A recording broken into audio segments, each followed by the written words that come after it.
Hello friends, welcome to your own channel civils तैयारी। आज की कॉम्प्रिहेंसिव न्यूज़ एनालिसिस में आप सबका स्वागत है। और आज की कॉम्प्रिहेंसिव न्यूज़ एनालिसिस से पहले हम डेली आंसर राइटिंग चैलेंज के क्वेश्चंस देखेंगे।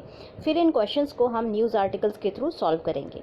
पहला क्वेश्चन है, how will infant and maternal health be affected due to covid. तो ये इसका सोर्स हमारा द हिंदू है और एक रिसर्च आर्टिकल आया था तक्षशिला.org में, वहाँ से हमने ये क्वेश्चन लिया है। ये जो रिसर्च आर्टिकल तक्षशिला में आया था, इसका मैं लिंक आपको डिस्क्रिप्शन बॉक्स में दे दूंगी, तो वहाँ से आप आर्टिकल पढ़ सकते हैं। तो ये वाला क्वेश्चन हमें सॉल्व करना है कि कोविड-19 के कारण शिशु और मातृ स्वास्थ्य कैसे प्रभावित होगा। तो इसके बारे में हमें आज चर्चा करनी है। काफ़ी इंपॉर्टेंट क्वेश्चन है और हेल्थ एक बहुत इंपॉर्टेंट एस्पेक्ट है जो आपके क्वेश्चन में आ सकता है, पेपर में आ सकता है। इसीलिए जितने भी क्वेश्चन हमारे हेल्थ पे बनेंगे, हम सब तरह के क्वेश्चन करके देखेंगे। सेकेंड हमारा क्वेश्चन है पेपर नंबर 2 से। क्वेश्चन कहता है, what will be the implication of defence procurement procedures 2020। तो इसमें जो है द हिंदू में पॉजिटिव पॉइंट ऑफ व्यू दिखाया था, IDSA में इसी का नेगेटिव पॉइंट ऑफ व्यू दिखाया है। दोनों को हम मिला करके पॉजिटिव और नेगेटिव पॉइंट्स हम इकट्ठे करेंगे और यहाँ इसके लिए हम अगेन 2 आर्टिकल्स को आज पढ़ेंगे।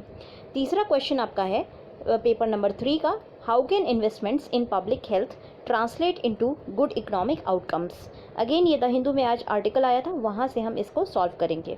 तो चलिए शुरू करते हैं। तो पहला आर्टिकल जो आज हमें पढ़ना है वो है, how will maternal and child health be affected by कोविड-19। तो कोविड-19 में सारे जो इश्यूज़ हैं हेल्थ के, उन सबको जो है बैक बर्नर पे डाल दिया गया है। लॉकडाउन ने एसेंशियल हेल्थ सर्विसेज को काफ़ी ज़्यादा अफेक्ट किया है, specifically maternal and child health के एरिया में। और मैटरनल एंड चाइल्ड हेल्थ के एरिया को अगर हम नेग्लेक्ट करते हैं तो उससे आपका क्या हो सकता है। पहली चीज़ ये है कि मॉर्बिडिटी बढ़ सकती है, मतलब कि मोर्टालिटी बढ़ सकती है, डेथ रेट बढ़ सकता है, मदर का भी और चाइल्ड का भी। इसका इम्पैक्ट ये होगा कि जो अंडर प्रिविलेज वीमेन होंगी और जो अंडर प्रिविलेज चिल्ड्रन हैं, जिनके पास ज़्यादा रिसोर्स नहीं है और जो ज़्यादा एक्सेस नहीं कर सकते हेल्थ सर्विसेज को, नॉन पैंडेमिक की कंडीशन में भी उनके ऊपर सबसे ज़्यादा नेगेटिव इम्पैक्ट पड़ना है। हेल्थ केयर एक्सेसिबिलिटी, मॉर्बिडिटी और मोर्टालिटी के पैटर्न विमेन और चिल्ड्रन में स्टडी करने चाहिए पहले की एपिडेमिक से, जिससे कि हम एक अच्छी MCH मतलब maternal and child health policy बना सकें। तो इसके लिए हमें ये समझना ज़रूरी है कि कोविड-19 ऑलरेडी जो है मैटरनल हेल्थ और चाइल्ड हेल्थ को रिस्क पे डाल देता है। पहला रीज़न ये है क्योंकि उनके इम्यून सिस्टम्स वीक होते हैं, इसीलिए इसका जो है इनडायरेक्ट इम्पैक्ट और ज़्यादा सीरियस हो सकता है। डायरेक्टली तो ये इम्पैक्ट करेगा ही क्योंकि इसने MCH की सर्विसेज को सस्पेंड किया हुआ है। इनडायरेक्ट इम्पैक्ट क्या होगा कि वीक इम्यून सिस्टम की वजह से उनको ज़्यादा खतरा होता है कोविड के को पकड़ने का। बहुत सारी ऐसी रिपोर्ट हैं जहां पर डोमेस्टिक वायलेंस भी विमेन के खिलाफ बढ़ गया है और चिल्ड्रन के खिलाफ भी बढ़ गया है क्योंकि लॉकडाउन का पीरियड चल रहा है। ये इम्पॉर्टेंट है कि हमारे पास डेटा हो मैटरनल एंड चाइल्ड हेल्थ पर पैंडेमिक के टाइम पर और पैंडेमिक के बाद, जिससे कि हम एक हेल्थ सिस्टम को प्रिपेयर कर सकें इस तरह के इंसिडेंट्स के लिए फ्यूचर में। इसीलिए फोकस ये होना चाहिए कि हम कैपेसिटी को बिल्ड करें, हेल्थ सिस्टम्स को हम बेटर बनाएं और रेशनैलिटी को यूज़ करें अपनी हेल्थ रिसोर्सेज को की यूसेज में। मैटरनल मोर्टालिटी रेशियो और इन्फेंट मोर्टालिटी रेट्स, ये 2 इंडिकेटर्स होते हैं कंट्री के ओवरऑल डेवलपमेंट के और उसकी हेल्थ केयर सिस्टम के स्ट्रेंथ के। तो हमने कल भी बात की थी MMR की और आपकी इन्फेंट मोर्टालिटी रेट, ये दोनों चीज़ें काफ़ी इंपॉर्टेंट हैं। और इवन इनमें से ये जो आपका चाइल्ड मोर्टालिटी रेट होता है या एवरेज लाइफ स्पैन होता है, ये हम HDI के लिए भी कंसिडर करते हैं। और बहुत सारे इंडिकेटर्स होते हैं जिसमें हम MMR और IMR की स्टडी करते हैं। तो ये कंट्री के ओवरऑल डेवलपमेंट के लिए IMR और MMR काफ़ी इंपॉर्टेंट होता है।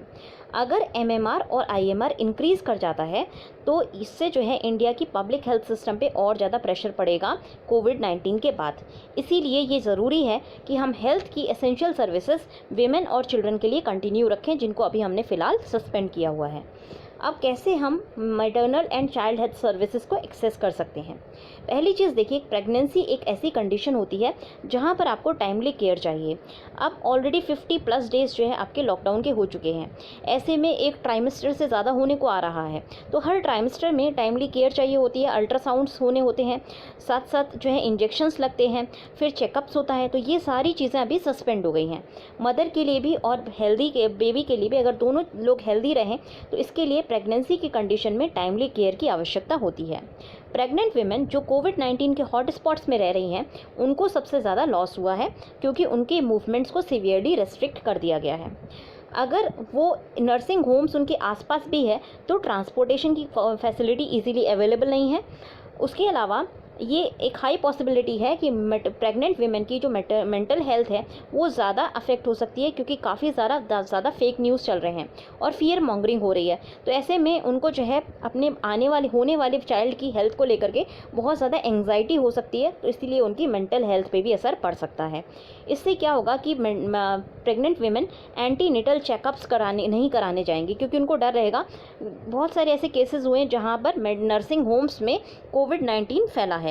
तो अब इस डर की वजह से प्रेग्नेंट वुमेन, इस फियर मॉन्गरिंग की वजह से प्रेग्नेंट वुमेन एंटीनेटल केयर को सीक नहीं करेंगी। तो ये एक अगेन उनकी जो है एमएमआर और आईएमआर को बढ़ा सकता है, साथ साथ उनकी हेल्थ और होने वाले चाइल्ड की हेल्थ को भी खतरे में डाल सकता है। जो विमेन लो सोशो इकोनॉमिक बैकग्राउंड से बिलोंग करती हैं, वो ज़्यादातर आशास के ऊपर डिपेंडेंट होती हैं रिलायबल इन्फॉर्मेशन के लिए और गाइडेंस के लिए उनके अपने प्रेगनेंसी के फेज़ में। अब आशास की अगर हम बात करें तो उनको जो है उनकी एक ड्यूटी काउंसलिंग ऑफ विमेन भी होती है बर्थ प्रिपेयर्डनेस को लेकर के, जिससे कि इंस्टीट्यूशनल डिलीवरीज हो सकें, और वो एंटीनेटल विजिट्स के लिए भी जो है फीमेल्स को मोटिवेट करती हैं। उसके साथ साथ वो प्रेग्नेंट फीमेल्स की फीडिंग प्रैक्टिसेस को मॉनिटर करती हैं, इम्यूनाइजेशन शेड्यूल बताती हैं बच्चों का। और पर पेंडेमिक के वक्त क्या हुआ है कि आशा वर्कर्स को हमने डाइवर्ट करके उनका जो यूजुअल रोल था सर्वाइलेंस का, उससे हटा करके उनको जो है कॉन्टैक्ट ट्रेसिंग का काम दे दिया है और कोविड-19 के वर्क में उनको शामिल कर लिया है। इसीलिए आशा की जो रीच थी प्रेग्नेंट विमेन के लिए वो इस वक्त काफ़ी रेस्ट्रिक्टेड हो गई है। इसीलिए जो रूरल एरियाज़ में और पुअर अर्बन पॉकेट्स में जो फीमेल्स हैं जो प्रेग्नेंट हैं, उनको यहाँ से जो है प्रॉब्लम्स आ रही हैं, क्योंकि आशा वर्कर्स अवेलेबल नहीं हैं। दूसरा जो कंसर्न है वो न्यूट्रिशन का है। तो पहला कंसर्न हमने देखा क्या है, प्रेगनेंसी का है। दूसरा कंसर्न क्या है, न्यूट्रिशन का है। तो लॉकडाउन के टाइम में जो विमेन अपने मतलब फैमिलीज़ के ऊपर डिपेंडेंट हैं डेली वेजेस के लिए, मतलब जो डेली वेज फैमिलीज़ हैं, और वहाँ पे अगर कोई विमेन प्रेग्नेंट है तो उसको जो है न्यूट्रिशनल मील्स इस वक्त नहीं मिल पाएंगे, और इससे क्या होगा, उनकी हेल्थ इम्पैक्ट होगी। क्योंकि देखिए न्यूट्रिशन काफ़ी इंपॉर्टेंट होता है प्रेग्नेंट विमेन के लिए, उसके साथ साथ उनके इन्फेंट और आने वाले बच्चे के लिए, दोनों के लिए, माँ के लिए और बच्चे के लिए, दोनों के लिए ही न्यूट्रिशन काफ़ी इंपॉर्टेंट होता है। बहुत सारी जो फीमेल्स थी वो न्यूट्रिशन के लिए आंगनवाड़ी पे डिपेंडेंट थी, और बच्चे जो है मिड डे मील प्रोग्राम्स पे डिपेंडेंट थे। अब क्योंकि मिड डे मील प्रोग्राम बंद हैं इस वक्त और आंगनवाड़ीज़ भी बंद हैं, इसकी वजह से पुअर फैमिलीज़ के ऊपर जो है बच्चों को खाना खिलाने का और प्रेग्नेंट वीमेन के न्यूट्रिशन का बर्डन जो है बढ़ गया है। आंगनवाड़ी वर्कर्स को जो है ये काम दिया गया है कि वो डिलीवर करें राशन को और मील्स को बच्चों के घर तक। पर जैसे आशा के साथ हुआ था, वैसे ही आंगनवाड़ी वर्कर्स को कोविड-19 की भी ड्यूटीज़ दी गई हैं, और इसी वजह से वो मील डिलीवरी को कहीं ना कहीं उतने अच्छे से नहीं निभा पा रहे। तीसरा जो प्रॉब्लम है वो ये है कि गवर्नमेंट ने सर्विसेज को सस्पेंड कर दिया है। प्रधानमंत्री मातृत्व सुरक्षा अभियान के अंतर्गत जो भी सर्विसेज थी उनको फिलहाल सस्पेंड कर दिया गया है। तो अगर हम प्रधानमंत्री सुरक्षित मातृत्व अभियान की बात करें तो ये एक ऐसी स्कीम है जो कि मिनिमम पैकेज गारंटी करती है एंटीनेटल केयर का। जो भी विमेन अपने सेकेंड और थर्ड ट्राइमेस्टर में है प्रेगनेंसी के, वो designated government facility, health facility पे जा कर के एंटीनेटल केयर्स का लाभ उठा सकती हैं। अब क्योंकि ये सर्विस इस वक्त सस्पेंडेड है, तो जो हेल्थ है प्रेग्नेंट विमेन की और उनके अनबॉर्न बेबीज़ की, उस पर असर पड़ेगा। अगर वो प्राइवेट हॉस्पिटल्स के में भी अप्रोच करना चाहें प्रधानमंत्री जन आरोग्य योजना के तहत, तो वहाँ पर भी शॉर्टेज है आशा वर्कर्स की, जो यूजुअली विमेन को गाइड करती हैं कि किस तरह से उनको प्रधानमंत्री जन आरोग्य योजना का लाभ उठाना है। गवर्नमेंट ने ये भी रिकमेंड किया है कि जो आपका इम्यूनाइजेशन सर्विस है उसको भी सस्पेंड कर दिया जाए। अब देखिए इम्यूनाइजेशन सर्विस बहुत ज़्यादा इंपॉर्टेंट है, और आपकी इंद्रधनुष, बहुत सारी ऐसी डिजीज़ेज़ हैं, एपिडेमिक डिजीज़ेज़ हैं जिनमें इम्यूनाइजेशन सर्विसेज हेल्प करती हैं। तो क्योंकि कोविड का पेंडेमिक चल रहा है, इसीलिए सारी जो इम्यूनाइजेशन सर्विसेज हैं वो सस्पेंडेड हैं। उससे क्या एक असर पड़ सकता है, उससे एक सिंडेमिक का खतरा बढ़ सकता है। सिंडेमिक का मतलब होता है जब साइमल्टेनियसली और सीइंग क्रिटिकली 2 से 3 एपिडेमिक एक साथ अगर अफेक्ट करें किसी एक एरिया को तो उसको हम सिंडेमिक कहते हैं। अब जिन एरियाज़ में जिस डिसीज़ के लिए हमारे पास वैक्सीन अवेलेबल है और उनको हम इम्यूनाइजेशन वैक्सीन को हम डिलीवर नहीं कर रहे क्योंकि अभी कोविड का पैंडेमिक है, तो ऐसे में क्या होगा, जो डिसीज़ की हमने वैक्सीन डेवलप करके रखी हुई हैं उन डिसीज़ के अगेन स्प्रेड होने का खतरा बढ़ जाएगा। प्रेग्नेंट विमेन और इन्फेंट्स सबसे ज़्यादा हाई रिस्क होते हैं और उनकी जो हेल्थ है उसके लिए काफ़ी बड़ा ये थ्रेट आया है क्योंकि उनके इम्यून सिस्टम काफ़ी वीक होते हैं। इम्यूनाइजेशन की जो रीच है, इम्यूनाइजेशन प्रोग्राम की जो रीच है वो लिमिट होने की वजह से उनकी जो रिस्क है डिजीज़ कैच करने की वो ज़्यादा बढ़ गई है, दोनों की, प्रेग्नेंट विमेन की भी और इन्फेंट्स की भी। तो अब हम मैटरनल हेल्थ की अगर बात करें तो वो कैसे अफेक्ट हुई है आउटब्रेक के बाकी आउटब्रेक्स के दौरान। जब इबोला का आउटब्रेक हुआ था वेस्ट अफ्रीका में, तब वहाँ ये देखा गया था कि मैटरनल मोर्टालिटी रेशियो बढ़ गया था, मतलब कि मदर की जो डेथ होती थी वो ज़्यादा बढ़ गई थी। मतलब डिलीवरी के टाइम या डिलीवरी के कुछ दिनों के बाद मदर्स जो है जल्दी उनकी डेथ ज़्यादा बढ़ गई थी। ये इसलिए था क्योंकि विमेन को एक्सेस नहीं मिला था हेल्थ केयर फैसिलिटीज़ का और बहुत सारे मिसकंसेप्शंस हो गए थे वायरस के स्प्रेड के बारे में। इस वजह से विमेन को ये फोर्स किया गया था कि वो घर पे ही बर्थ दें, जिस वजह से हाइजीन और सेफ प्रैक्टिसेस जो है वो मेंटेन नहीं कर पाई थी विमेन और उनमें कॉम्प्रोमाइजेशन की वजह से इन्फेक्शंस हुए थे और इन्फेक्शन से एमएमआर आपका बढ़ गया था। वैक्सीनाइजेशन शेड्यूल भी इफ़ेक्ट हुए थे इबोला वायरस की वजह से, जिससे जो इम्यूनिटी है प्रेग्नेंट विमेन की वो घट गई थी। तो यहाँ से हम ये लेसन लर्न कर सकते हैं कि अगर मिसकंसेप्शन हुआ और फेक इन्फॉर्मेशन अगर सर्कुलेट हुई तो इंस्टीट्यूशनल डिलीवरीज़ कम हो जाएंगी और इंस्टीट्यूशनल डिलीवरीज़ के कम होने की वजह से एमएमआर जो है बढ़ सकता है। इसी तरह से अगर सार्स और मर्स के आउटब्रेक की बात करें, सिवियर एक्यूट रेस्पिरेटरी सिंड्रोम और मिडिल ईस्ट रेस्पिरेटरी सिंड्रोम, इनके जो आउटब्रेक्स हुए थे उस वक्त भी प्रेग्नेंट वुमेन सबसे ज़्यादा अफेक्ट हुई थी इन डिजीज़ से, क्योंकि और उसके साथ साथ इनके प्रेगनेंसी आउटकम्स भी काफ़ी सिवियर हुए थे। Still born birth, miss carriages, pre mature deliveries, intra uterine growth retardation, ये सारी चीज़ें फेस की गई थी इन विमेन के द्वारा। अभी तक ऐसा केस जो है कोविड की वजह से नहीं हुआ है। जो विमेन कोविड से अफेक्ट हुई हैं उन्होंने भी काफ़ी जो है ये सारी चीज़ें बच्चों में नहीं देखी गई हैं, जो न्यू बॉर्न है उनके अंदर नहीं देखी गई हैं। बट इन पॉसिबिलिटीज़ को हम इग्नोर नहीं कर सकते क्योंकि सार्स और मर्स भी कोरोना वायरस से ही कोरोना वाले वायरस ही थे और आपका जो कोविड है ये भी कोरोना वायरस फैमिली से बिलोंग करता है। इसीलिए अगर फीमेल जो है अफेक्ट हो जाती हैं कोविड से तो ये खतरा बढ़ जाता है मिसकैरेज का, प्री मैच्योर डिलीवरी का, इंट्रा यूट्राइन ग्रोथ रिटार्डेशन, इन सब का खतरा बढ़ जाता है। सारी जो अभी जो डिसीज़ेस हैं कोरोना वायरस की, वहाँ पर ये कोई एविडेंस नहीं है कि वर्टिकल ट्रांसमिशन हुआ है ब्रेस्ट मिल्क के, प्लासेंटा के या एमनियोटिक फ्लूइड के थ्रू।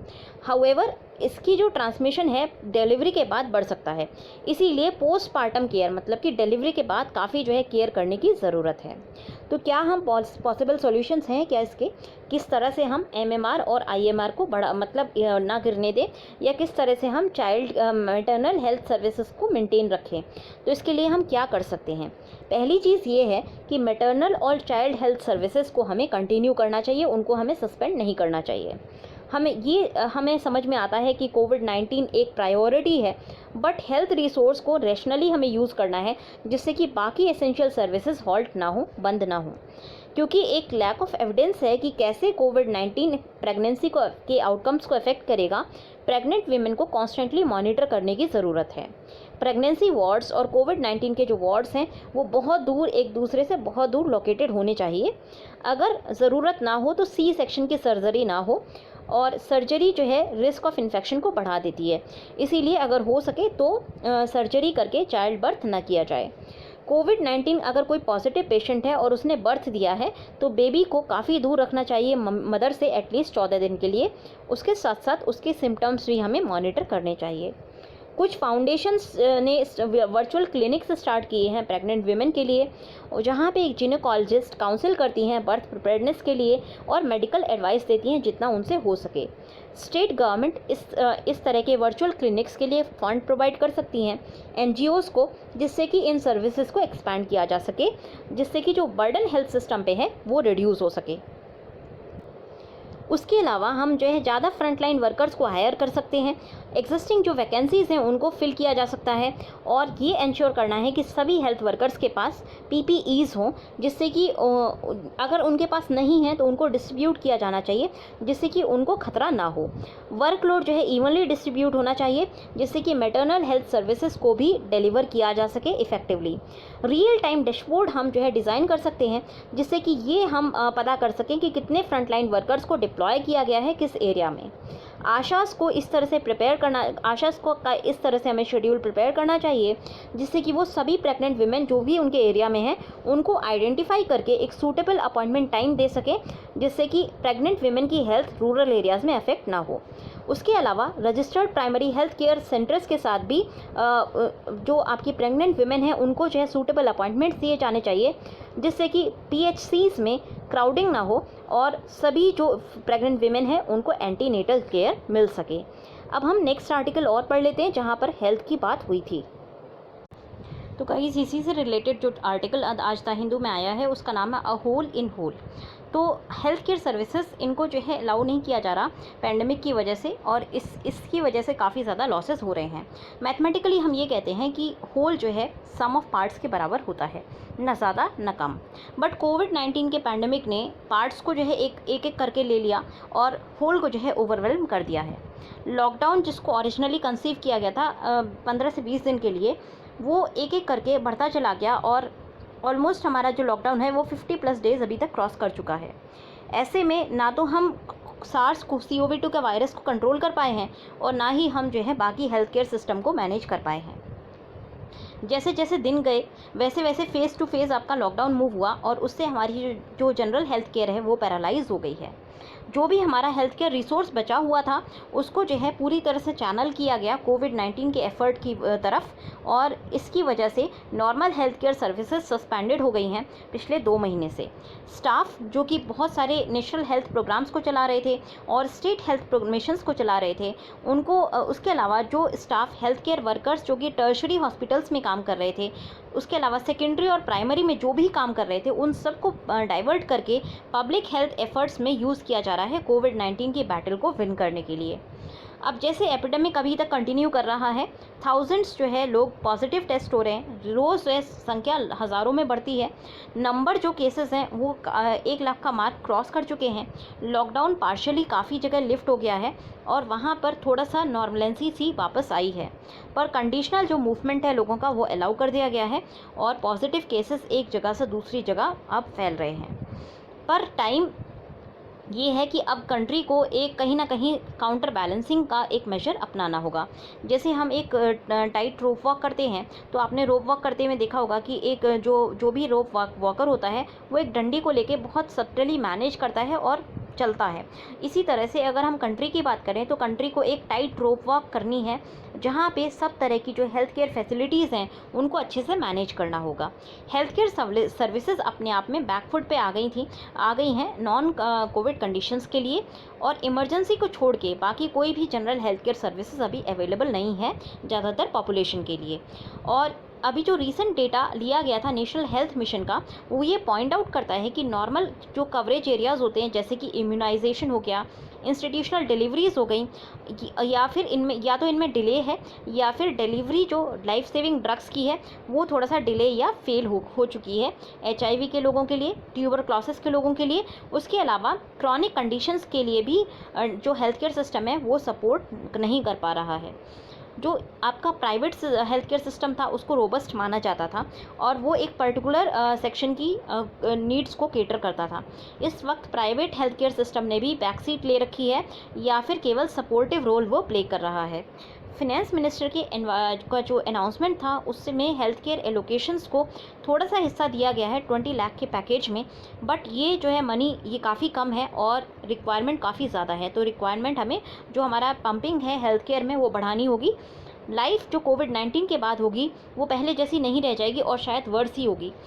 गवर्नमेंट्स को ये इंश्योर करना होगा कि जो हमारी multi layer health care system है वो सैक्रिफाइस ना हो एक वायरस के ऑल्टर पर, जो एक वायरस की बेदी पर सारी जो हेल्थ केयर सर्विस है वो सेक्रीफाइस ना हो, और इसके लिए हमें अटेंशन देनी है और इस वक्त देनी है। अगर हम डिले करते हैं तो IMR, MMR ये सारी चीज़ें बढ़ सकती हैं। तो ये जो लाइन है ना, ये बहुत अच्छी है, इसको आप अपने आंसर में यूज़ कर सकते हैं कि ये यहाँ से जो है आप कंक्लूजन कर सकते हैं, governments need to ensure that the countries multi layered health system is not sacrificed at the altar of one virus, they need to give it whole attention and now. यहाँ पे आप एंड और डाल दीजिएगा तो बहुत अच्छा आपका कंक्लूजन बन जाएगा। अब इसका एक माइंड मैप देख लेते हैं, उसके बाद आगे के आर्टिकल्स पे पढ़ेंगे। तो ये माइंड मैप आप यूज़ कर सकते हैं आपके impact on off Covid on maternal and child health पे। इम्पैक्ट ऑन वीमेन पे क्या इम्पैक्ट पड़ेगा? एक्सेस टू एंटीनेटल केयर ये कम हो गया है, डोमेस्टिक वायलेंस बढ़ा है, आशास का जो डाइवर्जन है उससे ज़्यादा प्रॉब्लम्स हुई हैं वीमेन की हेल्थ केयर पे। फिर इंस्टीट्यूशनल डिलीवरीज में फियर मॉन्गरिंग की वजह से कमी आ सकती है, मैटरनल मॉर्टेलिटी रेट आपका बढ़ सकता है। फिर अगर हम बात करें मेंटल हेल्थ की, तो मेंटल हेल्थ भी फियर मॉन्गरिंग की वजह से काफ़ी ख़राब हो सकती है। न्यूट्रिशन पे फ़र्क आया है क्योंकि ICDS आपका जो है सस्पेंड हो गया है। उसके अलावा ओवरऑल प्रेगनेंसी में भी काफ़ी ज़्यादा प्रॉब्लम्स आ सकती हैं, कॉम्प्लिकेट हो सकती है, क्योंकि प्रेगनेंसी की जो एक प्रॉपर केयर होती है वो नहीं मिल पा रही है। अब इम्पैक्ट बच्चों पर क्या पड़ेगा? पहली चीज़ ये है कि उनकी जो मिड डे मील की योजना थी वो अभी इस वक्त सस्पेंडेड है। आशा वर्कर, आंगनवाड़ी वर्कर्स को बोला गया है कि वो डिलीवरी करें, पर आंगनवाड़ी वर्कर्स का डाइवर्जन की वजह से मिड डे मील उनको नहीं मिल पा रहा। डोमेस्टिक वायलेंस बढ़ रहा है बच्चों के ऊपर। इम्यूनाइजेशन की जो एक उनकी इम्यूनाइजेशन जो होता था वो इस वक्त सस्पेंडेड है। वीक इम्यूनिटी होती है बच्चों के लिए कि इसलिए वो ज़्यादा वल्नरेबल हैं। आंगनवाड़ी सर्विसेज का एक्सेस नहीं है बच्चों के पास। मदर टू चाइल्ड इन्फेक्शन का खतरा बढ़ जाता है अगर मदर जो है कोविड पॉजिटिव निकल आए। पोस्टपार्टम केयर, बर्थ के बाद की जो केयर है वो इंस्टीट्यूशनलाइज नहीं मिल पा रही है, और IMR भी बढ़ सकता है। तो ये आपके इम्पैक्ट होंगे चाइल्ड की हेल्थ पर, तो इसको आप यूज़ कर सकते हैं। इसका जो पिक्चर है वो मैं आपको टेलीग्राम चैनल पे शेयर कर दूँगी। तो सेकंड क्वेश्चन हमारा था कि डिफेंस प्रोक्योरमेंट प्रोसीजर किस तरह से हेल्प करेगा। तो इसके लिए हम 2 आर्टिकल्स को पढ़ेंगे। आज एक द हिंदू में आया है और एक IDSA में आया है। दोनों आर्टिकल्स को पढ़ के इससे हम पॉजिटिव और नेगेटिव्स को डेवलप करेंगे अपने लिए। तो ये आपका जो आर्टिकल है PS राघवन जी के द्वारा लिखा गया है। नेशनल सिक्योरिटी ऑफिस के ये जो है आपके इसमें काम करते हैं, इसीलिए काफ़ी इंपॉर्टेंट ये हो जाता है आर्टिकल। तो इस आर्टिकल में कहा गया है कि अगर इंडिया की बात करें, इंडिया की एक डूबियस डिस्टिंक्शन थी, काफ़ी बेकार डिस्टिंक्शन थी कि इंडिया जो है लार्जेस्ट आर्म इंपोर्टर था और 12% जो ग्लोबल आर्म्स है इंडिया खरीदता था। पिछले 2 साल में इसको जो है रिप्लेस कर दिया सऊदी अरबिया ने। फिर भी इंडिया 9% टोटल जो वर्ल्ड एक्सपोर्ट है ग्लोबल आर्म्स का वो इंडिया के टोटल इंपोर्ट है वो इंडिया के द्वारा किया जाता है। तो ये आपके फैक्ट बुक में ये डेटा जाएगा, ठीक है। ये डेटा भी काफ़ी इंपॉर्टेंट है, ये आपको लिखना भी है। फैक्ट बुक में आप सारा जो इंपॉर्टेंट डेटा होता है, जो भी आर्टिकल्स में निकलता है वो आप लिखते हैं, तो इसको आप अपने FB में डाल दीजिए। आगे बढ़ते हैं। जो एक्सटर्नल डिपेंडेंसी है हमारी वेपन्स की, स्पेयर केसेस की, एम्यूनिशन की, इससे हम वल्नरेबल हो जाते हैं मिलिट्री क्राइसिस के टाइम पे। अचानक से कोई युद्ध हो जाए, उस वक्त आप क्या दूसरे कंट्री के ऊपर डिपेंड कर सकते हैं कि आपके पास जब गोला बारूद आएगा तब आप अटैक करेंगे? ऐसा नहीं होता ना, आपकी स्ट्रैटेजी जो है ख़राब हो जाएगी। इसीलिए हमारी जो डिपेंडेंसी होनी चाहिए वो मिनिमम होनी चाहिए फॉरेनर्स के ऊपर, और ज़्यादा से ज़्यादा जो है हम चीज़ों को अपने घर में मैन्युफैक्चर करें, डिफेंस एटलीस्ट इक्विपमेंट्स को, तो ये ज़्यादा अच्छा होता है नेशनल सिक्योरिटी के लिए। इंडिया के पास जो है एक रोबस्ट डिफेंस मैन्युफैक्चरिंग कैपेसिटी होनी चाहिए थी, क्योंकि इंडिया के पास एक काफ़ी बड़ी स्टैंडिंग आर्मी है। तो ऐसे में इंडिया के पास एक अच्छी जो है डिफेंस मैन्युफैक्चरिंग कैपेसिटी होनी चाहिए थी, बट नहीं है। तो ये जो फैक्ट है ये नए डिफेंस प्रोक्योरमेंट प्रोसीजर में कंसिडर किए गए हैं उसके फॉर्मुलेशन के टाइम पर। और हमारे पास अभी CDS हैं, तो उनको ये टास्क दिया गया है कि वो जो है इंडिजिनस इक्विपमेंट्स का यूसेज बढ़ाएं आर्मी के अंदर, और तीनों सर्विसेज के अंदर जो है रेशनलाइजेशन करें वेपन्स का। तो इसके वक्त इस बारे में आज हम चर्चा करेंगे। अब क्या अपॉर्चुन मूवमेंट है ये? तो देखिए, डिसीजन जो था कि वेपन सिस्टम को नोटिफाई, मतलब ये डिसीजन लिया गया था कि ज़्यादातर जो वेपन सिस्टम्स हैं इंडिया में जो बनाए जा रहे हैं इंडियन मैन्युफैक्चरर्स के द्वारा, उनका जो है हम इंडिजिनस में वो करें, प्रोक्योरमेंट करें, उनको हम ज़्यादा से ज़्यादा प्रोक्योर करें आर्मी में। तो ये आपका जो है एक लिस्ट बनाई गई थी जिसमें कहा गया था कि ये पर्टिकुलर एरियाज़ होंगे जिनको सिर्फ हम डोमेस्टिक मैन्युफैक्चरर से ही खरीदेंगे। उस लिस्ट को कंटिन्यूसली जो है इम्प्रूव करने की आवश्यकता है, कंटिन्यूसली उसमें ज़्यादा से ज़्यादा चीज़ों को डालने की आवश्यकता है। अगर इंडियंस की बात करें तो इंडियन कुछ फर्म्स ऐसी हैं, बहुत अच्छे मैन्युफैक्चरर्स हैं, जिनकी research capabilities, technological skill, quality commitment काफ़ी अप्रिशिएटेड है फॉरेन क्लाइंट्स के द्वारा, जिनके लिए इंडियन फर्म्स जो है सब कॉन्ट्रैक्टर का काम करती हैं। बहुत सारे ऐसे प्लेटफॉर्म्स हैं जहाँ पे ये सब सिस्टम के रूप में इंडियन फर्म्स सब कॉन्ट्रैक्टर का काम करती हैं, और बहुत सारी ऐसी चीज़ें हैं जिसमें इंडिया ने बहुत बेहतर तरीके से डेवलपमेंट किया है। इसमें आप एग्जांपल दे सकते हैं आकाश और नाग मिसाइल्स का, लाइट कॉम्बैट एयरक्राफ्ट का, फिर लाइट कॉम्बैट हेलीकॉप्टर का, आर्टिलरी गन्स का, रडार्स का, इलेक्ट्रॉनिक वारफेयर का। तो ये सारा इंडिया में जो भी डेवलप्ड है इंडिजिनसली वो अबव पार है। गवर्नमेंट ने ये प्रॉमिस किया है कि वो टाइम बाउंड मैनर में डिफेंस प्रोक्योरमेंट करेगा और ओवरहॉलिंग करेगा ट्रायल और टेस्टिंग प्रोसीजर्स की, जिससे कि एक प्रोफेशनल और इसको जो है प्रोफेशनल प्रोजेक्ट मैनेजमेंट यूनिट के द्वारा किया जाएगा, जिससे कि आपके जो मेजर्स हैं वो ज़्यादा अच्छे से अच्छे तरीके से डिफेंस प्रोक्योरमेंट के किए जा सके। मतलब डिफेंस प्रोक्योरमेंट को स्ट्रीमलाइन करने के लिए एक प्रोफेशनल प्रोजेक्ट मैनेजमेंट यूनिट को इस्टेब्लिश किया जाएगा, जिससे कि डिफेंस जो भी आपके मैन्युफैक्चरिंग है वो जल्दी से एक्वायर की जा सके, ज़्यादा डिलेज ना हो। तो हमारे यहाँ पे जो आर्मी में डिलेज बहुत ज़्यादा हो जाते हैं, कॉन्ट्रैक्ट साइन हो जाता है 5-6 साल तक वो डिलीवर नहीं होता या उसकी वो ऐसे ही पेंडिंग पड़ा रहता है। तो इसको सॉल्व करने के लिए ये कोशिश की जा रही है कि डिफेंस की जो भी प्रोक्योरमेंट हो वो जल्दी से जल्दी स्ट्रीमलाइन की जा सके। यहाँ पे पिछले 5 सालों में काफ़ी सारे एफर्ट्स लिए गए हैं गवर्नमेंट के द्वारा, और 200 से ज़्यादा जो डिफेंस एक्विजिशन प्रपोजल्स हैं उसमें 4 ट्रिलियन के आसपास जो है खर्चा भी किया गया है। ऐसे में हमारे पास एक अपॉर्चुनिटी है कि हम इंडिजिनस रिसर्च और डेवलपमेंट को हम ग्रोथ कराएं और साथ साथ इंडिजिनस मैन्युफैक्चरर से हम प्रोक्योरमेंट करें। सीडीएस एग्जामिन कर सकते हैं ट्राई सर्विस एंगल से, जिससे कि रिडंडेंसी ना हो कैपेसिटी में सभी सर्विसेज के अंदर। उसके अलावा एक और डिसीजन जो लिया गया था वो था कि ऑर्डिनेंस फैक्ट्री बोर्ड को कॉर्पोरेटराइज किया जा रहा है, कॉर्पोरेट जैसा बनाया जा रहा है। तो डेकेड से, पिछले दशकों से, काफ़ी दशकों से हमारी जो ऑर्डिनेंस फैक्ट्रीज़ हैं ये इंडिजिनस सप्लाई की बैकबोन रही हैं।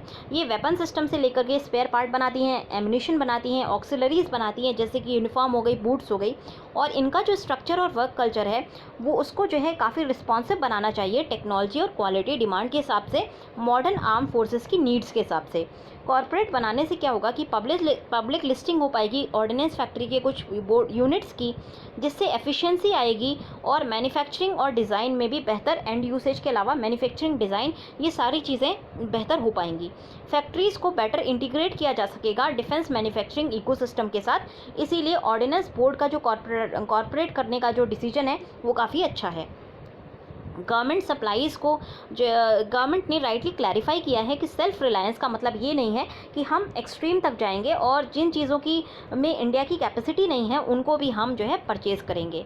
तो ये एक बहुत अच्छी चीज़ है जहाँ पर डोमेस्टिक मैन्युफैक्चरर्स और फॉरेन टेक्नोलॉजी जो है इम्पोर्ट्स, टेक्नोलॉजिकल इम्पोर्ट्स साथ साथ चलेंगे, को एग्जिस्ट करेंगे। इससे हमारी जो डिफेंस वल्नरेबिलिटी है नियर फ्यूचर में वो कम से कम हो जाएगी। उसके अलावा डिफेंस प्लानर्स को जो है रियलिस्टिक स्पेसिफिकेशन देने चाहिए अपने डिज़ायर्ड वेपन प्लेटफॉर्म के, जो कि इंडिया की डिफेंस रिक्वायरमेंट स्ट्रैटेजी के बेसिस पर फॉर्म्ड हों। उसके अलावा हमको ये भी देखना है कि हमारी जो क्या यूनिक कंसिडरेशन है, हमारा टेरेन कैसा है, किस तरह का डिफेंस सिस्टम हमारे यहाँ पे ज़्यादा अच्छे से काम करेगा, और इससे जो है हम जो सिंगल फॉरेन वेंडर होता है उस तक लीड हो सकते हैं। उसके अलावा हम अपने वेपन सिस्टम्स को भी इम्प्रूव कर सकते हैं। फिर हम जो भी प्रोक्योरमेंट कर रहे हैं, अगर हम कुछ प्लान कर रहे हैं कि हम फॉरेन से प्रोक्योर करना है, तो उसको इस तरह से प्लान करना चाहिए कि उसके जो रिप्लेनिशमेंट हैं वो इंडिया के अंदर किए जा सकें। उसका जो आर्म्स और एम्यूनिशन है, मेंटेनेंस है, ओवरहॉल फैसिलिटी है, अपग्रेडेशन है, ये सारी चीज़ें इंडिया के अंदर डोमेस्टिकली की जा सकें।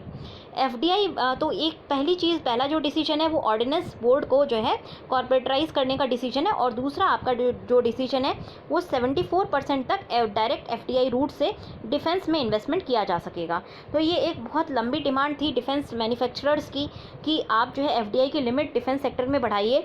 इसको गवर्नमेंट ने मानते हुए डिफेंस के सेक्टर में ऑटोमेटिक रूट से 74% तक एफडीआई अलाउ कर दी है। इससे क्या फ़ायदा होगा कि इंडियन कंपनीज़ जो है जॉइंट वेंचर्स खोल पाएंगी फॉरेन कंपनीज़ के साथ मिलकर के, और डिफेंस मैन्युफैक्चरिंग इंडिया में कर पाएंगे। उसके अलावा बहुत सारी जो डोमेस्टिक इंडस्ट्रियल एक्टिविटी है, रिसर्च की, डिज़ाइन की, मैन्युफैक्चर की सिस्टम की, सब सिस्टम्स की, एंसेलरी जो यूनिट्स होती हैं वो जो है इंडिया के अंदर डेवलप हो जाएंगी। जब भी मान लीजिए कोई एक पर्टिकुलर इंडस्ट्री डेवलप होती है तो उसके आसपास उसकी सपोर्टिंग इंडस्ट्रीज़ भी डेवलप हो जाती हैं, तो एक पूरा जो है इकोसिस्टम डेवलप हो जाता है।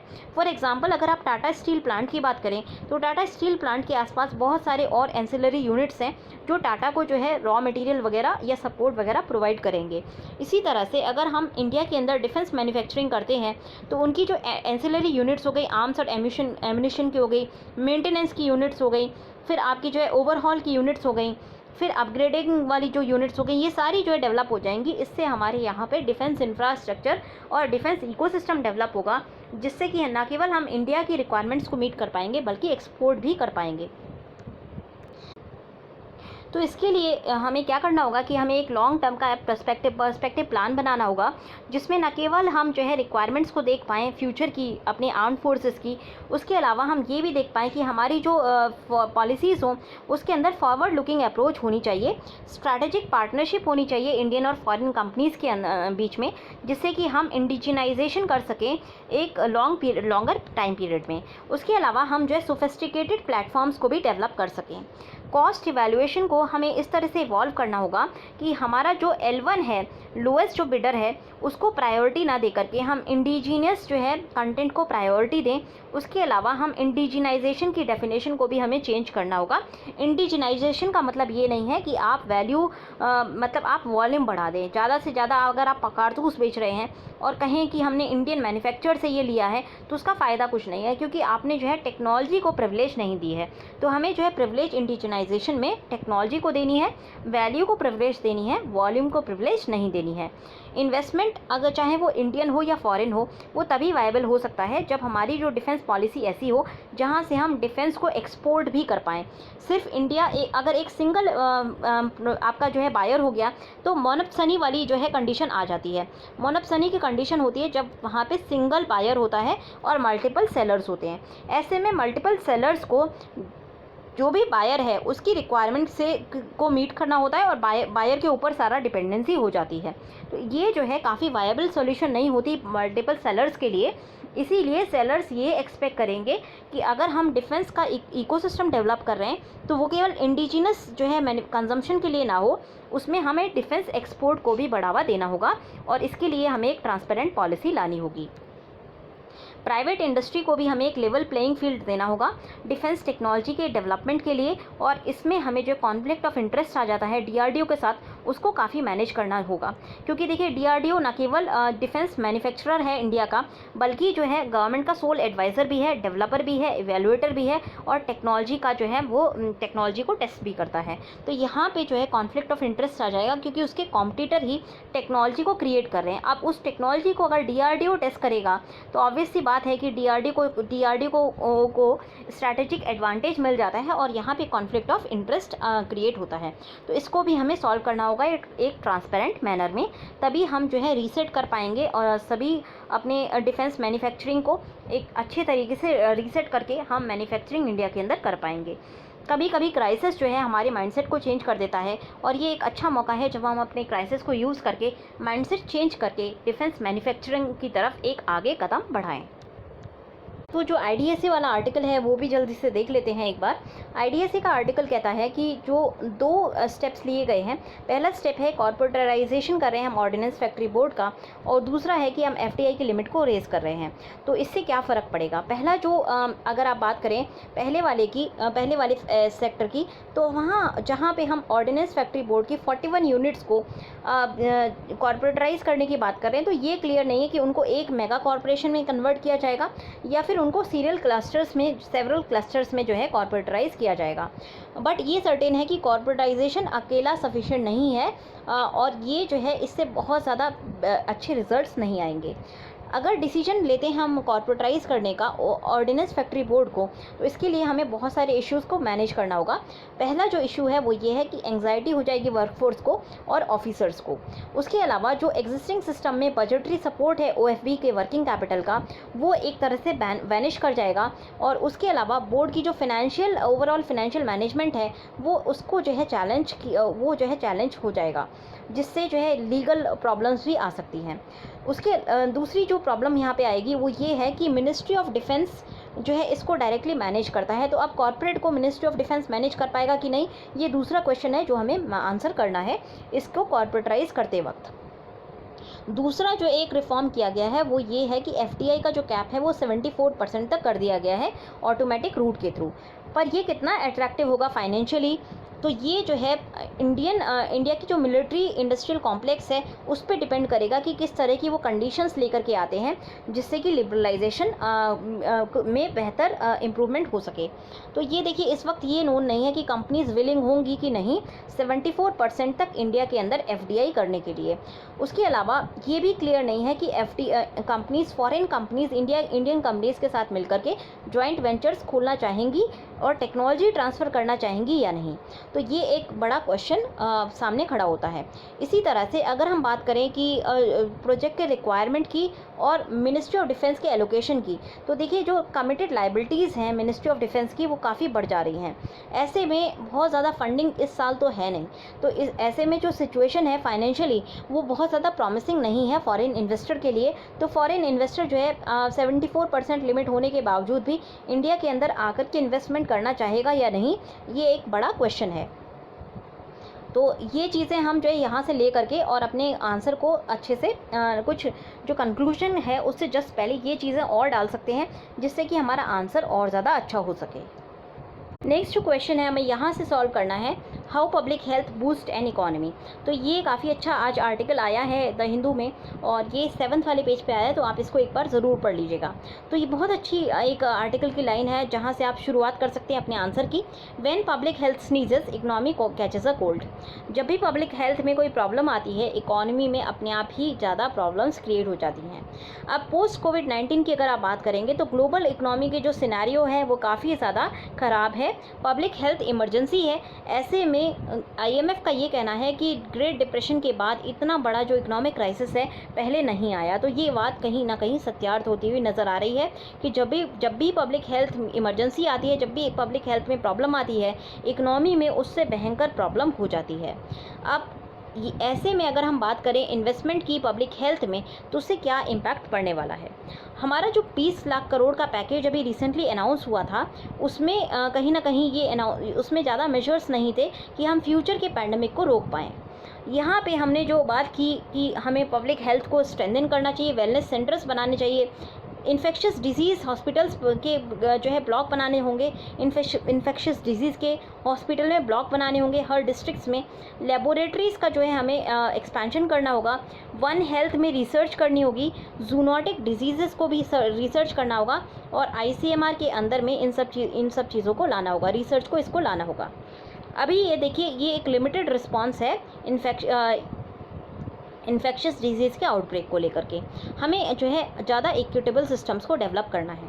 एक वेल बैलेंस्ड अगर हेल्थ केयर सिस्टम होगा तो वो न केवल क्राइसिस को अच्छे से रिस्पॉन्ड कर पाएगा बल्कि ये जो है आपकी काफ़ी ज़्यादा इससे जो है पब्लिक हेल्थ इमरजेंसी को न केवल ये रिस्पॉन्ड कर पाएगा बल्कि आपकी इकनॉमी को भी काफ़ी सपोर्ट कर पाएगा।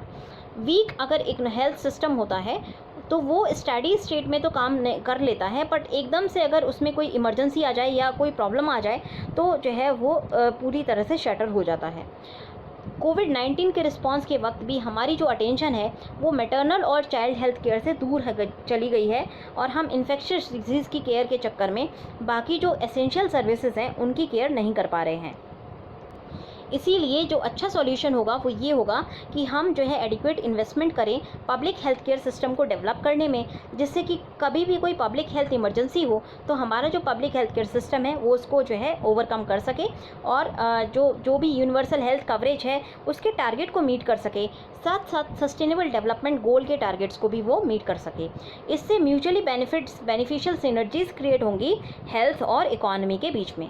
15th फाइनेंस कमीशन की एक रिपोर्ट ने ये कहा था कि अगर पब्लिक फाइनेंसिंग को हेल्थ केयर सेक्टर में लगाया जाए अपने पॉलिसी रिकमेंडेशन के वक्त तो जो है काफ़ी ज़्यादा एक मल्टीप्लायर इफेक्ट होता है इकोनॉमी के ऊपर। उसके अलावा बहुत सारे स्टेट्स जो है एक बड़ा रोल प्ले करते हैं पब्लिक हेल्थ में। तो इसीलिए स्टेट्स की ये रिस्पॉन्सिबिलिटी बन जाती है कि वो जो है स्ट्रॉन्ग हेल्थ केयर सिस्टम को अब डेवलप करें अपने स्टेट्स में, जिससे कि जो हेल्थ आउटकम्स हैं वो बेटर हो सके। और हेल्थ आउटकम्स को बेटर करने के लिए फिनेंस कमीशन ने एलोकेशन भी बढ़ाया था पब्लिक हेल्थ केयर सिस्टम के ऊपर बेसिस पे अवॉर्ड करने की कोशिश की थी, जिससे कि स्टेट को नच किया जा सके कि वो पब्लिक हेल्थ केयर सिस्टम को रोबस्ट बनाएं। उसके अलावा अगर हम बात करते हैं कि इकोनॉमिक बेनिफिट की, तो क्या बेनिफिट होगा। अब देखिए, पहले एक रिसर्च हुई थी, विलियम बॉमोल ने एक रिसर्च पेपर जो है लिखा था।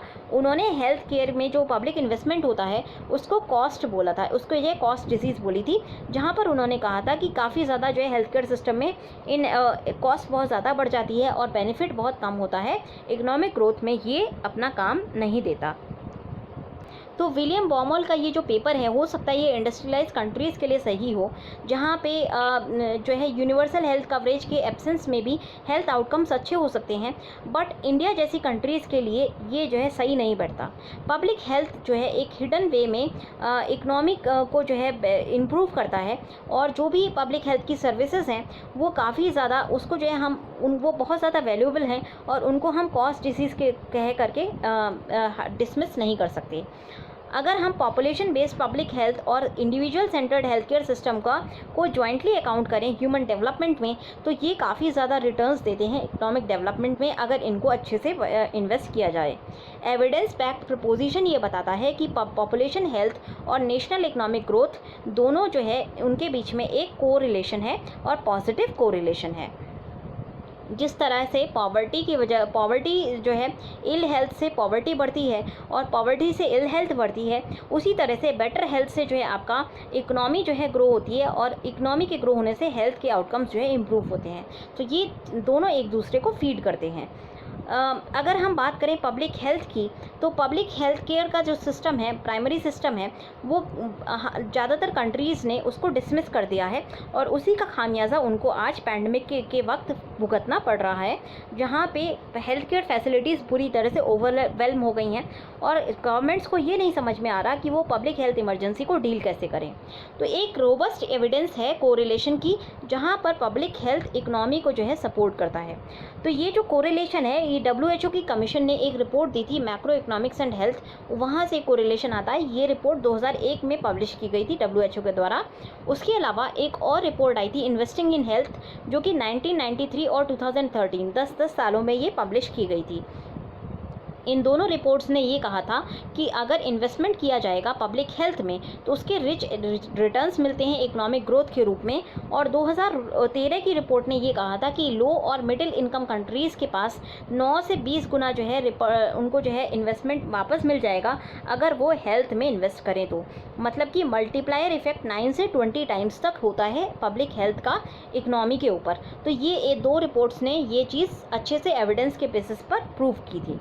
इसी तरह से एक कमीशन जो हेड की गई थी फ्रांस के प्रेसिडेंट के द्वारा और साउथ अफ्रीका के प्रेसिडेंट के द्वारा 2016 में, उन्होंने ये बताया था कि अगर इन्वेस्टमेंट किया जाए साइज़ और स्किल हेल्थ केयर वर्कफोर्स की बढ़ाने में, तो उससे जो है इकोनॉमिक ग्रोथ होती है, क्योंकि हमारी पॉपुलेशन की हेल्थ इंप्रूव होती है, प्रोडक्टिविटी इंप्रूव होती है, हेल्थ केयर कॉस्ट घट जाती है, जॉब क्रिएशन होता है। और हेल्थ जो है आपका एक एसेंशियल सर्विस है, इसीलिए जो जॉब क्रिएशन होगी वो भी एवरग्रीन जॉब का क्रिएशन होता है। तो इससे ये प्रूव होता है कि बॉमोल की जो हाइपोथेसिस थी इन्वेस्टमेंट ऑन पब्लिक हेल्थ को लेकर के, वो गलत थी। इंडिया को बहुत सारे गेन्स होंगे अगर इंडिया पब्लिक हेल्थ में इन्वेस्ट करता है। पहला जो गेन होगा वो ये है कि प्रोडक्टिविटी काफ़ी बूस्ट हो जाएगी हमारी डेमोग्राफिकली यंग पॉपुलेशन की। तो हमारे पास पॉपुलेशन का डेमोग्राफिक डिविडेंड है, अगर उसे हमें अच्छे से यूटिलाइज़ करना है तो हमारे पास प्रोडक्टिविटी भी अच्छी होनी चाहिए, और अच्छी हेल्थ से प्रोडक्टिविटी इंप्रूव होती है।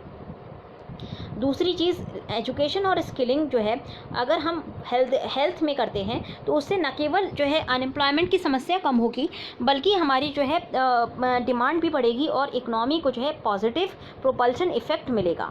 तीसरी चीज़ ये है कि डोमेस्टिक नीड्स को अगर हम मीट कर लेते हैं तो हम हेल्थ वर्कफोर्स को एक्सपैंड करके एक्सपोर्ट भी कर सकते हैं और ग्लोबल हेल्थ इमरजेंसी रिस्पॉन्स में एक लीडरशिप भूमिका निभा सकते हैं। उसके अलावा इनोवेटिव हेल्थ टेक्नोलॉजी का भी डेवलपमेंट किया जा सकता है, जो कि ऑलरेडी इंडिया के अंदर फार्मास्यूटिकल इंडस्ट्री काफ़ी अच्छी से डेवलप है। ऐसे में अगर हम इनोवेशन करें हेल्थ केयर टेक्नोलॉजी में तो इसका हम एडवांटेज लेकर के ग्लोबली इसको हम एक्सपोर्ट कर सकते हैं। तो ये न केवल डोमेस्टिक यूज़ के लिए होगा बल्कि ग्लोबल एक्सपोर्ट के भी काम आएगा। अगेन इससे हमारी इकोनॉमी पे पॉजिटिव इम्पैक्ट पड़ेगा। तो इसीलिए हमें जो है पब्लिक फाइनेंसिंग को हेल्थ केयर सेक्टर में बढ़ाना चाहिए। और कैसे ये कर सकते हैं इकोनॉमिक स्लो डाउन में, ये क्वेश्चंस जो है जितने अगर हम इसके पॉजिटिव इम्पैक्ट्स देखें तो उससे हमें इन क्वेश्चन से डरना नहीं चाहिए और कहीं ना कहीं से पैसा जो है हम ले ही आएंगे। तो पैसे को हमें जो है इन्वेस्ट करना होगा पब्लिक हेल्थ के अंदर। हिस्ट्री ने हमें ये सिखाया है कि अगर हम इन्वेस्टमेंट करते हैं पब्लिक हेल्थ में इकोनॉमिक एडवर्सिटी के टाइम पे तो उसके काफ़ी अच्छे डिविडेंड्स होते हैं। For example south east Asian countries ने इन्वेस्टमेंट किया था हेल्थ और यूनिवर्सल हेल्थ कवरेज में साउथ एशियन फाइनेंशियल क्राइसिस के वक्त 1990 में। उसका ये असर है कि आज जो है साउथ ईस्ट एशियन कंट्रीज़ के अंदर पैंडेमिक का असर काफ़ी मिनिमल है और बहुत सारी कंट्रीज़ ने बहुत अच्छे से पैंडेमिक को मैनेज भी किया है। इसी तरह से यूके ने जो है यूनिवर्सल हेल्थ कवरेज अडॉप्ट की थी सेकेंड वर्ल्ड वॉर के तुरंत बाद। जापान ने इसी तरह से 1960s में अपनी रिकवरी को हेसन करने के लिए इकोनॉमिक जो पॉलिसीज़ को यूज़ करके इन्होंने जो है हेल्थ केयर में इम्प्रूवमेंट किया था और उसके जो है मल्टीप्लायर इफेक्ट जापान को आज भी मिल रहे हैं। तो ये सारे जो एग्जांपल हैं जहाँ पर हमें ये समझ में आता है कि इवन इन इकोनॉमिक इमरजेंसी हम अगर पब्लिक हेल्थ में इन्वेस्ट करते हैं तो ये काफ़ी अच्छा जो है वाइज इन्वेस्टमेंट होगा और इसके जो रिटर्न्स होंगे ये लॉन्ग टर्म तक हमारे पास आएंगे। तो इस पेंडोरा बॉक्स के नीचे होप लाई करता है कोविड-19 जो कि हमारे लिए एक प्रॉब्लम के रूप में इमर्ज करके आया है। शायद इसको अगर हम अच्छे से एज ए लेसन यूज़ करें तो बहुत सारी पॉजिटिव जो है एनर्जी ये लेकर के आया है, पॉजिटिव होप लेकर आया है। अगर हम इसको अच्छे से यूज़ कर लेते हैं इस अपॉर्चुनिटी को तो हम अपनी फंडामेंटल्स को चेंज करके कंट्री को एक बेटर पाथ की तरफ प्रोग्रेस करा सकते हैं। गाइस एक और आर्टिकल का आज हमें डिस्कशन करना है, China better prepared for post Covid world. ये हमें यहाँ तक कुछ नहीं पढ़ना है ज़्यादा, जो भी पढ़ना है वो मैंने हाईलाइट करके दिया हुआ है और ऑलरेडी टेलीग्राम के ग्रुप पे डाला हुआ है, टेलीग्राम के चैनल पे भी डाला हुआ है, आप वहाँ से देख सकते हैं। आज हम यहाँ से पढ़ेंगे कि चाइना की क्या कैलिब्रेटेड मूव है जिससे इंडिया को सावधान रहना चाहिए। अगर हम चाइना की बात करें तो चाइना ने लेटेस्ट जो है जो चेंजेस हैं उनको एंटिसिपेट कर लिया था 2015 में ही और टेक्नोलॉजिकल चेंज के लिए चाइना बेहतर तरीके से अपने आप को कम मैनेज कर चुकी है, अपने आप को बेहतर तरीके से प्रिपेयर कर चुकी है। 2015 में जी जिनपिंग ने एक जो है पॉलिसी फ्लोट की थी जनरल असेंबली ऑफ यूएन के वक्त। उन्होंने कहा था कि चाइना एक community of common destiny of mankind बनाना चाहता है, जहां पर उन्होंने कहा था कि चाइना का व्यू पॉइंट ये है कि वो सभी एस्पेक्ट्स में ग्लोबलाइजेशन के अपना हाथ बटाना चाहता है। उसमें जो है वो बेल्ट एंड रोड इनिशिएटिव को यूज़ करेगा, पॉलिसी जो है जिसके अंदर इंफ्रास्ट्रक्चर डेवलप करेगा, पॉलिसीज़ डेवलप करेगा, ट्रेड को डेवलप करेगा, फाइनेंशियल कैपेबिलिटी को डेवलप करेगा, people to people connectivity improve करेगा और उसके साथ साथ अपनी सिक्योरिटी टाइज को भी इंप्रूव करके जो है एक लीडरशिप पोजीशन निभाने की कोशिश करेगा वर्ल्ड के सेंटर स्टेज पे। इसी तरह से 19th national Congress of communist party China में की जो हुई थी 2017 में, उसमें जो है चाइना ने ये कहा था कि चाइना के लिए ये ज़रूरी है कि चाइना अगर एक इम्पॉर्टेंट पोजीशन प्ले करना चाहता है ग्लोबल स्टेज पे तो चाइना को जो है इकोनॉमिक और टेक्नोलॉजिकल प्रोग्रेस करनी होगी और इसके लिए जो है उसको इमर्जिंग डोमेन्स में प्रोग्रेस करना होगा, जैसे कि साइबर स्पेस हो गया, आर्टिफिशियल इंटेलिजेंस हो गया। अब चाइना ने इसमें जो है 2017 से लीड लेनी शुरू कर दी थी और चाइना जो है रीराइट कर रहा है इंटरनेशनल रूल्स को जो कि पहले गवर्न किए जाते थे, जैसे कि ग्लोबल गुड्स को, उन रूल्स को जो है रीराइट कर रहा है जहाँ पर ग्लोबल गुड्स जो है बनाए जाते हैं। फॉर एग्ज़ाम्पल चाइना जो है स्टैंडर्ड सेट कर रहा है एक्सचेंज के और कंजम्पशन के। उसी तरह से चाइना स्टैंडर्ड्स 2035 ये प्लान करते हैं कि नए स्टैंडर्ड्स लाए जा सके इंटरनेट ऑफ थिंग्स के अंदर, इंडस्ट्रियल इंटरनेट ऑफ थिंग्स के अंदर। अब इसमें जो है मार्केट लीडर चाइना होगा तो चाइना को एक सेंटर स्टेज मिल जाएगा और अर्ली वर्ल्ड एडवांटेज मिल जाएगा। बाकी कंट्रीज़ अभी स्ट्रगल कर रही हैं कोविड से रिकवर करने में, तो चाइना इस अपॉर्चुनिटी को यूज़ करके काफ़ी ज़्यादा स्ट्राइड ले सकता है टेक्नोलॉजिकल एरिना में। इंटरनेशनलाइजेशन अगर चाइनीज़ स्टैंडर्ड का हो जाता है तो उससे चाइना को एक क्लियर एडवांटेज मिलेगा और अपॉर्चुनिटी मिलेगी कि वो अपने स्टैंडर्ड्स को इमर्जिंग इंडस्ट्रीज़ में लगा करके हाई एंड इक्विपमेंट की मैन्युफैक्चरिंग कर सके, उसके साथ साथ अनमैन्ड व्हीकल्स वगैरह जो है बना सके। चाइना साइबर सिक्योरिटी में भी बहुत ज़्यादा जो है प्रोग्रेस करता हुआ नज़र आ रहा है। तो इसका ये अगर इसको हम एक कॉन्टेक्स्ट में देखें तो इसका इम्प्लीकेशन ये हुआ कि कोविड-19 का पैंडमिक ज़रूरी नहीं है कि चाइना की एम्बिशियस पावर को कम कर दे, बल्कि ये हो सकता है कि इवन चाइना को इससे बेनिफिट भी मिल सकता है। इंडिया और चाइना दोनों बेनिफिशरीज होंगे कुछ हद तक, बट हो सकता है कि चाइना से ज़्यादा जो है इंडिया से ज़्यादा बेनिफिट चाइना को हो जाए। तो इंडिया को जो है अच्छे से प्लान करना होगा। कोई भी इफ़ेक्टिव चैलेंज है उसको मीट करने के लिए हमें प्लानिंग अच्छे से करनी चाहिए, और ये इंडिया के लिए अभी तक एविडेंट हो गया होगा। सभी कंट्री जो है सफ़र करेंगी कोविड-19 से, पर दो कंट्री जो पॉजिटिव ग्रोथ पोस्ट कर सकती हैं 2020-21 में, वो हैं चाइना और इंडिया। चाइना का जो ग्रोथ रेट होगी वो 1% के आसपास होगी IMF के द्वारा जो बताया गया है, और इंडिया की जो ग्रोथ रेट होगी वो 1.8% के आसपास होगी।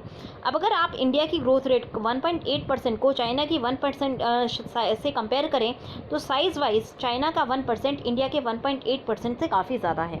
तो इसका मतलब ये हुआ कि इंडिया से कोई जो डिसएडवांटेज है चाइना को बहुत ज़्यादा नहीं होने वाला। उसके अलावा बहुत ये बात भी हो रही है कि कंपनीज़ चाइना को छोड़ करके कहीं और शिफ्ट हो सकती हैं। ऐसे में इंडिया को ये लग रहा है कि शायद कंपनीज़ इंडिया आ जाएं, बट कंपनीज़ के पास और भी ऑल्टरनेटिव्स अवेलेबल हैं। ऐसे में ये ज़रूरी नहीं है कि इंडिया को चाइना के एग्ज़िट से कोई एडवांटेज मिले। तो इसीलिए इंडिया को सारे ऑल्टरनेटिव चॉइसेस अपने लिए ओपन करने चाहिए, और इंडिया को इस एरिया में भी देखना चाहिए कि चाइना की ग्रोथ से डिसएडवांटेजेस पोजीशन में भी इंडिया आ सकता है। तो आज के डिस्कशन में इतना ही। अगर आपको पसंद आया हो तो लाइक करना ना भूलें। Thanks a lot and have a good day.